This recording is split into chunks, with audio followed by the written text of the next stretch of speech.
Frank de Boer speelt de bal. Heel goed naar Dennis Bergkamp. Dennis Bergkamp. Dennis Bergkamp neemt de bal aan. Dennis Bergkamp. Dennis Bergkamp. Dennis Bergkamp. Dennis Bergkamp. Dennis Bergkamp. Exagerarlo para Fabinho. Se le escapa la pelota y va Modric. Va. Señoras y señores, va Modric. Va. Habilita a Vinicius. Va Vinicius. Vino para Benzema.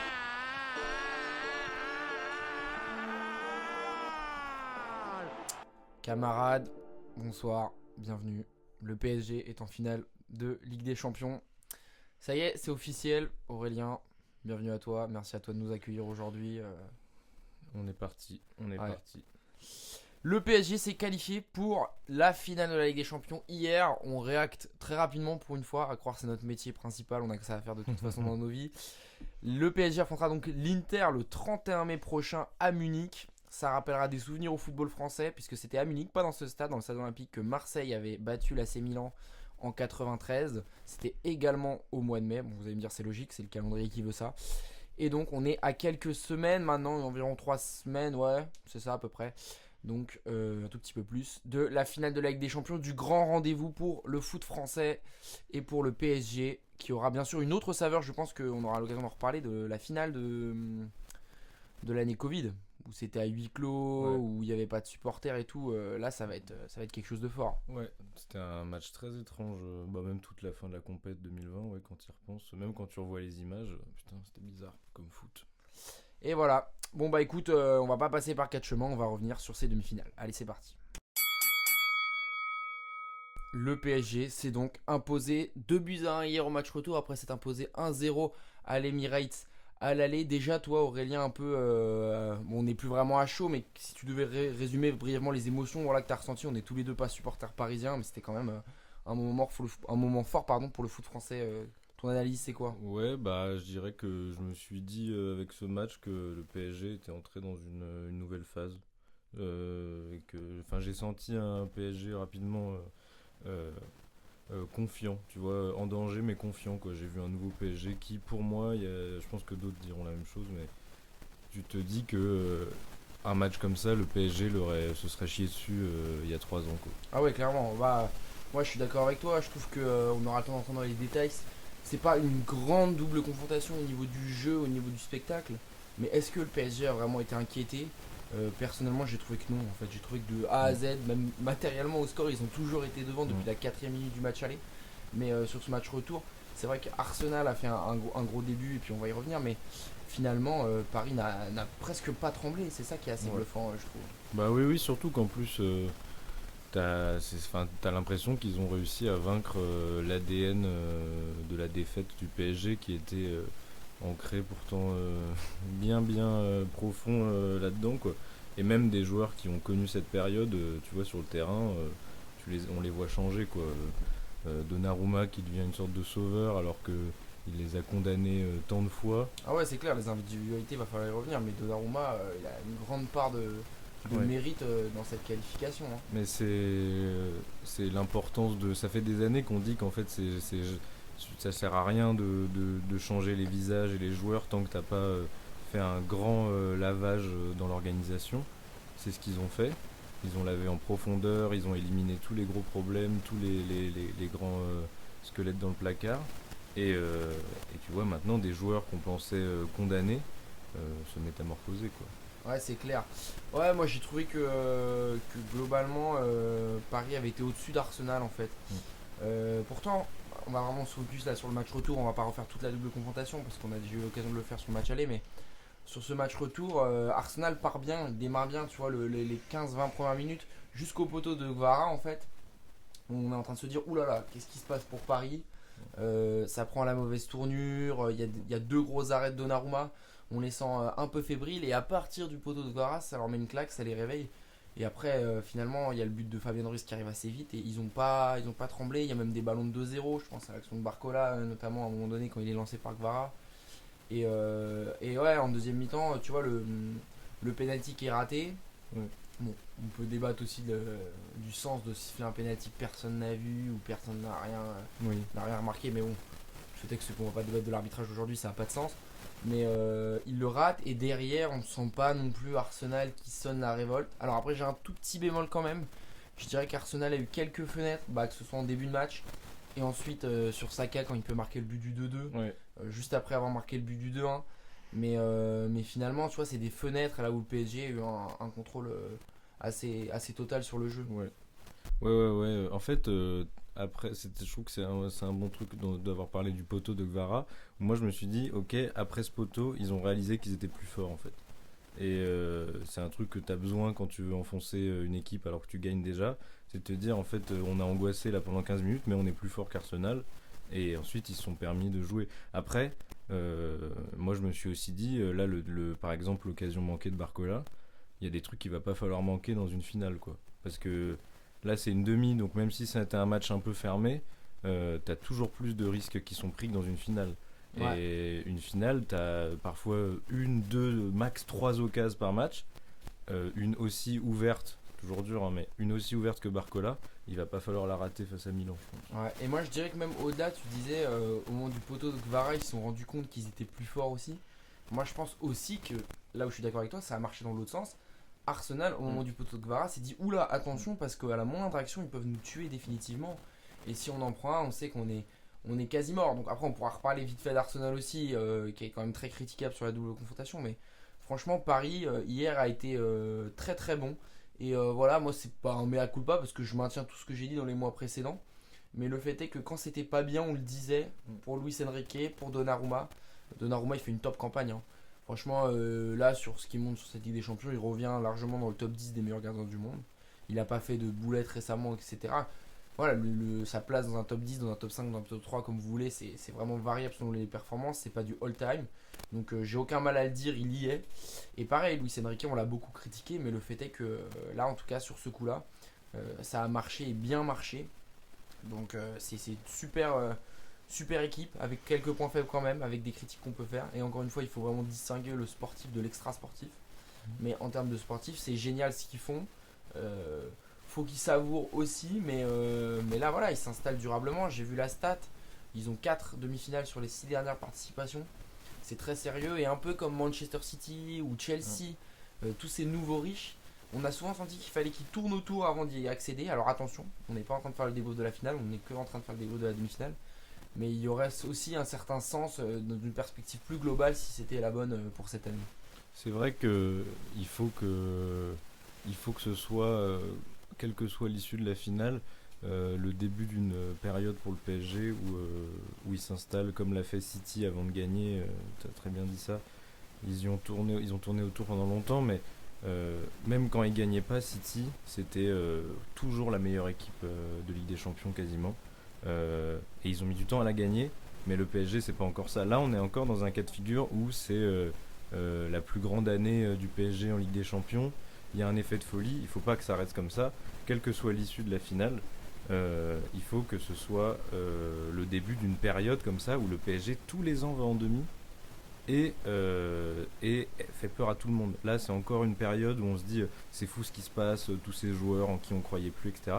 Il faut que là ce soit le début d'une nouvelle ère. Et moi, j'ai pas trop de problème à y croire. Après, tout peut arriver, quoi. Mais le truc, c'est que le PSG, c'est toujours surprenant. Donc, en fait, t'as peur que. Parce que tu vois, après la finale en 2020, le PSG s'écroule, quoi. Tu vois, Ouais. ils ont des années dégueulasses après. Alors, Quoi. la grande différence, c'est qu'ils sont peut-être plus en fin de cycle en 2020, là où ici, ils sont plutôt en début de cycle. Ouais. Mais je mets un tout petit bémol à cet argument parce que oui, la logique voudrait que, même s'ils perdent là, de toute façon, ils vont revenir encore plus fort. Donc il n'y a pas de raison. Mais parfois il y a des fenêtres, hein, on dit ça aussi en NBA. On peut comparer par exemple avec une équipe comme OKC en basket, où ils sont très jeunes, déjà extrêmement forts, peut-être la meilleure équipe du monde, en tout cas voilà, indiscutablement dans le top 3. Mais voilà, des fois tu sais pas, peut-être aussi que cette année la concurrence était ce qu'elle était. Et peut-être que dans les prochaines années, il y a d'autres équipes qui vont revenir très fort. On peut penser au Real, on peut penser au Barça. Il y en a. Et donc il faut pas non plus, c'est pas un drame s'ils gagnent pas. De toute façon c'est un match, il y a forcément un vainqueur, il y a forcément un perdant. C'est deux belles équipes, c'est deux équipes méritantes.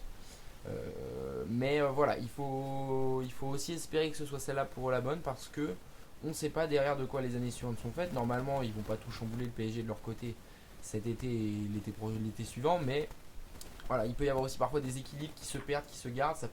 Tout va très vite dans le foot. Donc attention, mais en tout cas c'est très prometteur. Ouais, non, mais oui, non, mais c'est sûr qu'il y a un truc de fenêtre, ça c'est sûr. Après, ouais, faut compter sur. Normalement, là, il n'y a pas de raison qu'en cas de défaite, il y a un craquage de Nasser ou quoi qui fasse tout péter.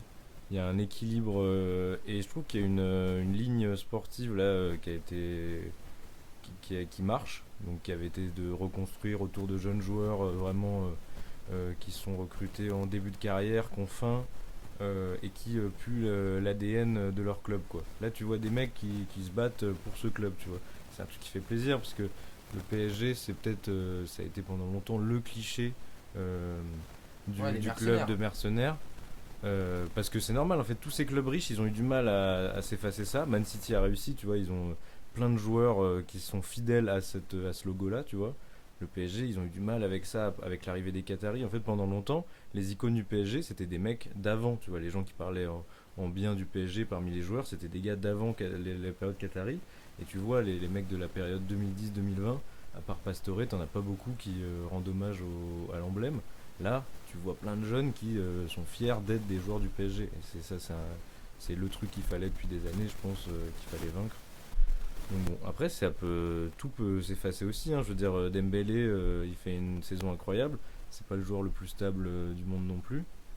Ouais, non, c'est clair, on sait pas s'il performera autant les prochaines années. Après, il y a quand même des recrues cette année qui ont beaucoup apporté. Hein. Je pense à Kvara, je pense à Pacho derrière. Doué dans une moindre mesure parce qu'on sent que les rôles sont pour l'instant possiblement permutables devant, mais le milieu de terrain il est hyper costaud, que ce soit Vitinha, Neves ou Fabien Ruiz, hein, les trois franchement sont super bons. Là où par exemple tu vois que Fabien Ruiz, le mettre titulaire en tout début de saison c'était vraiment un débat, il y avait même beaucoup de gens qui militaient plutôt pour Zaïre Emery. Aujourd'hui la question elle se pose même plus, la seule question qui se pose dans le 11 finalement c'est de savoir qui tu mets devant entre Doué et Barcola dans un monde où Dembélé est à 100%. C'est vraiment le seul débat, il n'y a plus de débat sur le gardien non plus et ça c'est la preuve que c'est une équipe qui tourne super bien. Voilà, et maintenant on se dit qu'est-ce qui se passe s'il ne gagne pas la finale. Il faut quand même dire que mine de rien on va rester sur notre fin parce que le fait est que c'est pas le moment pour revenir dessus mais tu écrases le championnat français avec tous les problèmes que ça peut susciter.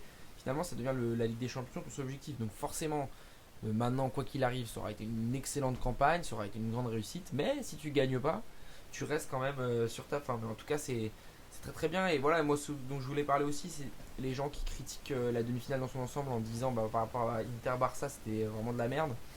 Je caricature un peu mais il y a quand même de ça. Je peux l'entendre mais en même temps le PSG leur rôle c'est pas de faire le spectacle. Surtout que c'est déjà une équipe qui joue un beau football. Ça franchement il n'y a rien à dire, c'est plaisant à regarder. T'as pas nécessairement besoin de faire des scénarios rocambolesques et justement je trouve que c'est ça aussi la force du PSG sur cette double confrontation, c'est de ne pas avoir laissé la possibilité à Arsenal de faire un scénario hollywoodien où là justement ça peut basculer d'un côté comme de l'autre. À Barça-Inter ça aurait pu basculer du côté du Barça autant que ça pouvait basculer du côté de l'Inter, et le PSG là, ce PSG a justement eu ce contrôle sur la double confrontation qui fait qu'il n'y a pas eu besoin d'en arriver jusque là, et ça je trouve au contraire justement que c'est une force. On est en demi-finale de Ligue des Champions, t'es là pour passer, t'es pas là pour amuser la galerie. Bah, c'est vraiment une manière de jouer digne d'une équipe qui est censée s'installer comme un des grands géants de la LDC quoi. Donc ça c'est plutôt bon signe, tu vois, cette possibilité d'alterner quand il le faut, parfois quand t'es vraiment dans la merde, de tout risquer, tu vois, avec une qualité de jeu, etc. Et quand t'as le contrôle, de le garder. Ça c'est des vrais comportements qu'on n'avait jamais vu du PSG, parce qu'en fait le PSG dans toute leur histoire de la LDC t'as l'impression qu'ils ont jamais su garder le contrôle quand il fallait et qu'ils ont jamais réussi à se sauver la peau quand ils étaient dans la merde. Là maintenant ils sont capables de faire les deux. Par contre encore une fois tout ça là c'est des manières de jouer qui sont pas les mêmes en finale. Et moi c'est un peu un des trucs qui m'inquiète, c'est sur terrain neutre, ça va être bizarre cette finale parce que le PSG on sait pas comment est-ce que. Je trouve que la finale de 2020 était. T'as vu vraiment plein de failles quoi. Elle a pas du tout été maîtrisée. C'est une défaite qui était vraiment. Je me suis refait le replay il y a pas longtemps. C'est pas rassurant. Après c'est pas du tout la même équipe etc. Mais moi je vois beaucoup plus. Je vois le PSG gagnant, mais j'ai l'impression que l'Inter c'est une équipe qui est beaucoup plus prête à jouer une finale de Ligue des Champions dans sa manière de jouer. Ouais bah ça on aura le temps d'en reparler. On fera une vraie preview, on a le temps et puis il va pas y avoir énormément de matière d'ici la finale, mais ouais clairement la vérité d'une finale n'est pas celle d'une demi ou d'un quart de finale. T'as pas les mêmes enjeux, t'es sur terrain neutre, c'est sur match sec. T'as cette pression de savoir que c'est voilà, c'est coup près quoi. C'est tu gagnes ou tu gagnes pas, c'est blanc ou noir. Pas de consolation, il n'y a pas de repêchage. Ils ont le temps aussi de s'y préparer. Là où l'Inter, et on aura l'occasion d'y revenir, a une autre course à jouer très importante et mal engagée. Donc ça va être assez compliqué de ce point de vue là. Qu'est-ce que tu veux revenir un petit peu sur des individualités de ce PSG Arsenal, ou peut-être on peut parler un peu d'Arsenal. Ouais. Personnellement moi je les ai trouvés décevants quand même. Sur la double confrontation déjà je pense qu'ils n'ont pas du tout ce qu'il fallait à l'aller, mais ça on en a déjà parlé. Et sur le match retour, les touches c'est très bien, les touches longues c'est très bien, mettre le ballon dans la surface, moi je suis pour. Maintenant, avoir comme unique stratégie de dire on fait des touches longues et on donne la balle à Saka et vas-y mon petit va nous faire une Yamal, va marquer un but. Je trouve ça assez léger quand même pour un demi-finaliste de Ligue des Champions. Quand Arteta dit en après-match que pour lui c'était la meilleure équipe des 4, je me prends un peu pour un con. Pour moi Arsenal était en dessous des 4 Oui. et le PSG l'a montré. C'est une manière de dire aussi que ça n'enlève aucun mérite au PSG, attention quand je dis ça. Ne pas dire derrière oui mais ils ont affronté le plus faible etc. Non, c'était 4 adversaires très sérieux. Ça ne leur enlève rien, mais le fait est que je pense que c'était la moins bonne équipe des 4. Oui. Toi qui regardes aussi pas mal la PL, Mais qu'est-ce non, que t'en as mais pensé c'est la même chose, c'est un truc, j'avais parlé de ça dans au propos des pépites, parce qu'en fait, tu te rends compte, c'est à quel point là c'est une caricature de à quel point il balance le ballon à Saka, quoi. Moi j'ai l'impression de voir le Mbappé à la fin du PSG, quoi. Ça en est lourd, quoi. Et en fait, ce genre d'équipe, c'est tellement facile à annuler, parce qu'en fait, Saka il a du génie, mais déjà.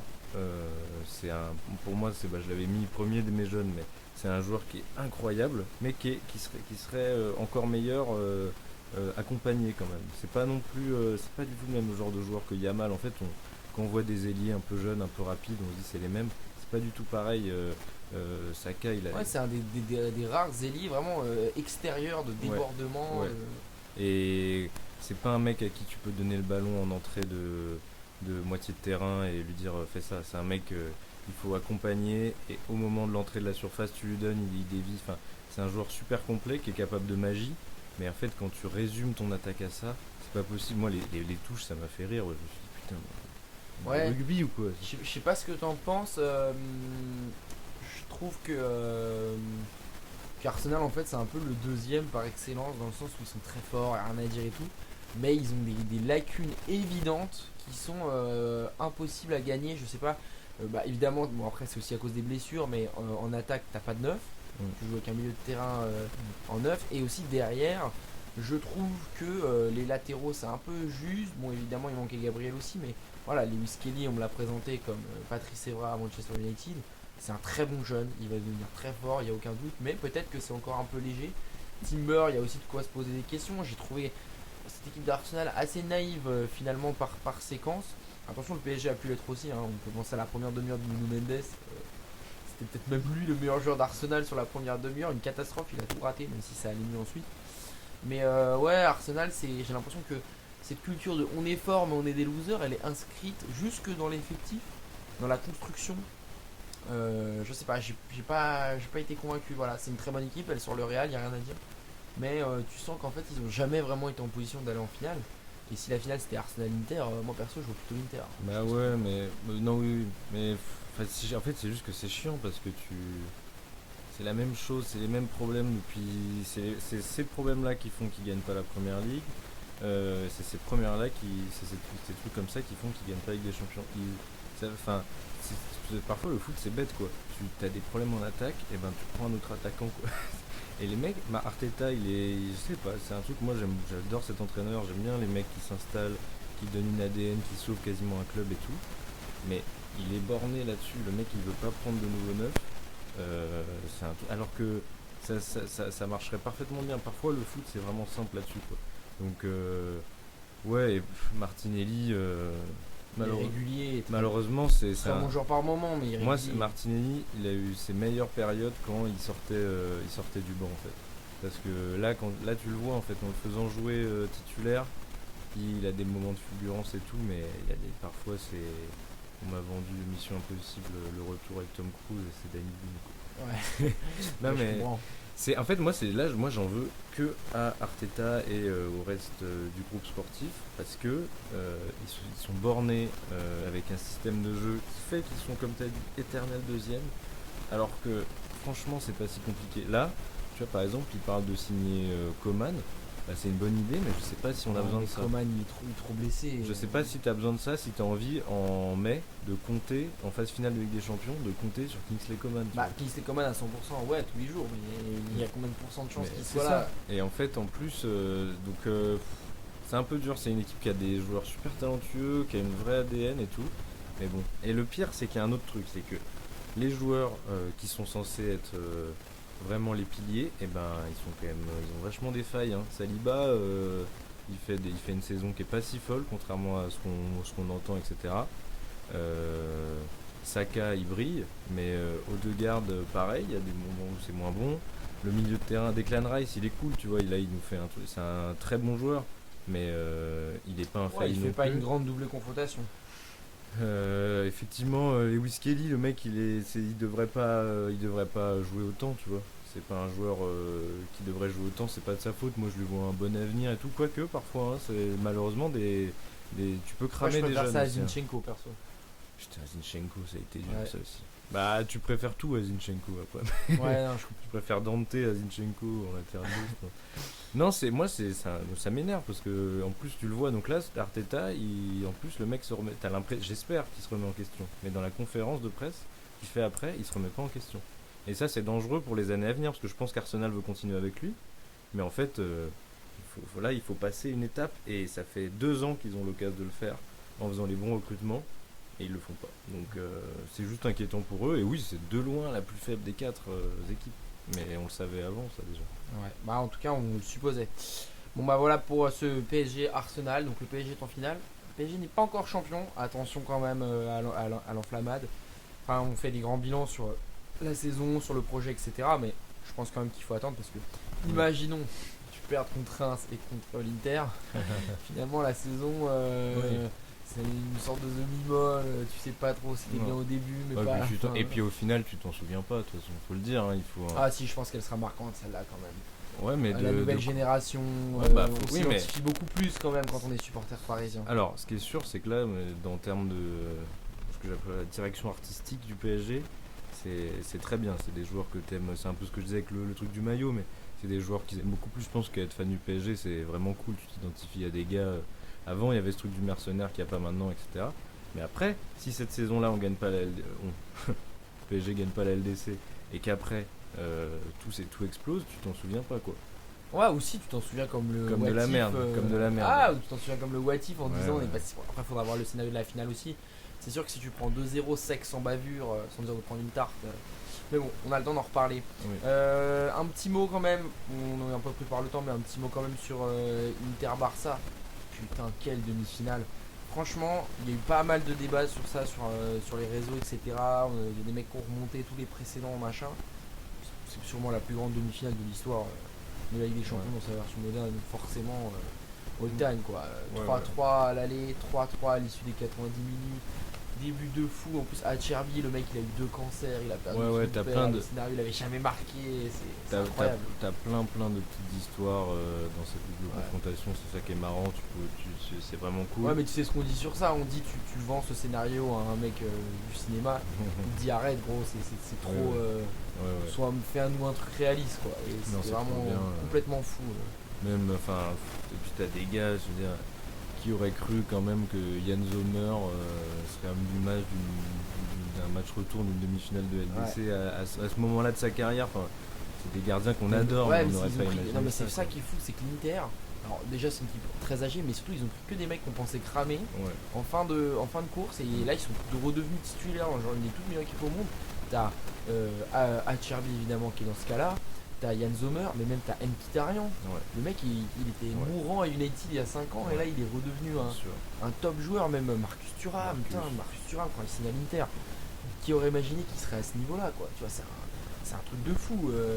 Vraiment, c'est assez dingue. Tu fais jouer Matteo Darmian, des Carlos Augusto. C'est vraiment l'équipe avec quand même des très grands joueurs. Attention, Bastoni, qui adore à son poste, un des tout meilleurs, on en reparlera peut-être cet été. Lautaro, Si on se ouais. fait les chapeaux, Lautaro bien sûr, Barella, Di Marco. Cialanoglu. Ouais, Di Marco encore, je suis pas forcément convaincu. Dumfries qui renaît après une saison horrible. parce que- Dumfries, putain, il renaît parce que là, c'était Dumfries, à un moment, c'était devenu quand même un des joueurs les plus surcotés du monde parce qu'il l'année dernière, Ouais, il, il joue plus, il était il titulaire. bénéficiait de son truc des gens qui regardaient pas trop le foot parce qu'à un moment, il avait été très bon, mais il était lugubre et avec la sélection, t'avais l'impression qu'il vivait ses derniers moments. Et là, il est incroyable, quoi. Ouais, bon après attention, hein, si l'Inter gagne la Ligue des Champions, on va avoir des mecs qui vont revenir nous expliquer que Lautaro il doit être ballon d'or alors qu'ils n'ont pas regardé une seule fois l'Inter Non, avant les non. demi-finales de Ligue des Champions. Mais c'est vraiment... ouais, c'est des mecs... pouah, chapeau Inzaghi, franchement, très très grand Ouais, coach. ouais. On le cite pas souvent quand on parle des meilleurs Non. coachs au monde. Le mec il est là tout le temps, chaque année, il y a 2 ans ils étaient en finale, ils reviennent, ils ont été champions. L'Inter c'est puissant.